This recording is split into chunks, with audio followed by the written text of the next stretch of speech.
96 পৃষ্ঠা কাগজ আছে। 4 পৃষ্ঠায় 96 পৃষ্ঠা কাগজ আছে।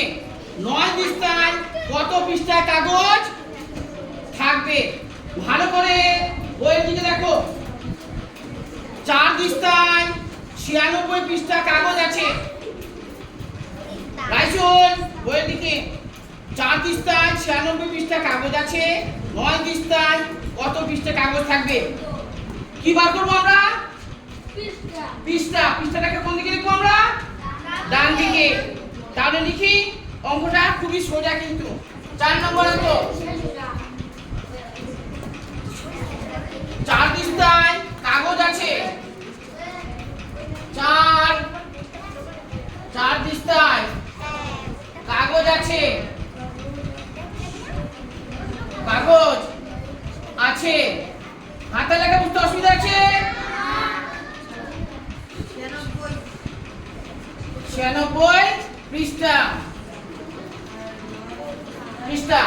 এবার ঐকিক্রমে অঙ্ক। 1 পৃষ্ঠায় কাগজ আছে। কম থাকবে না বেশি থাকবে? কম থাকলে ভাগ, কম থাকলে ভাগ। 96 নিচে 4।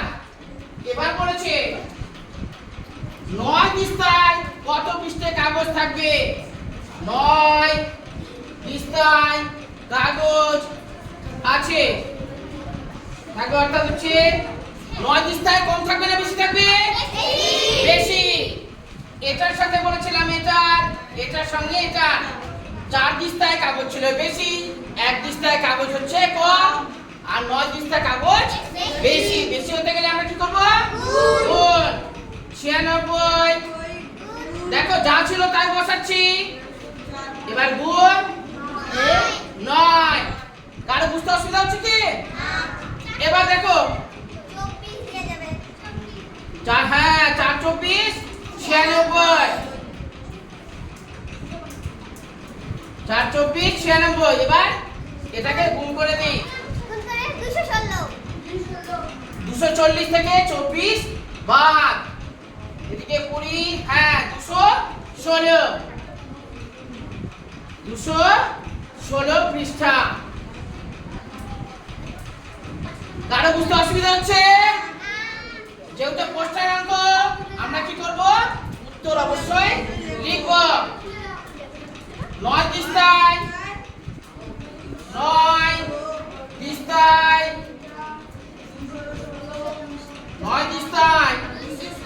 216 পৃষ্ঠা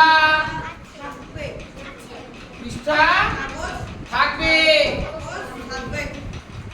হাতে লেখা বুঝতে অসুবিধা হচ্ছে না তো? এই অঙ্কটা সোজা ছিল। কারো বুঝতে অসুবিধা?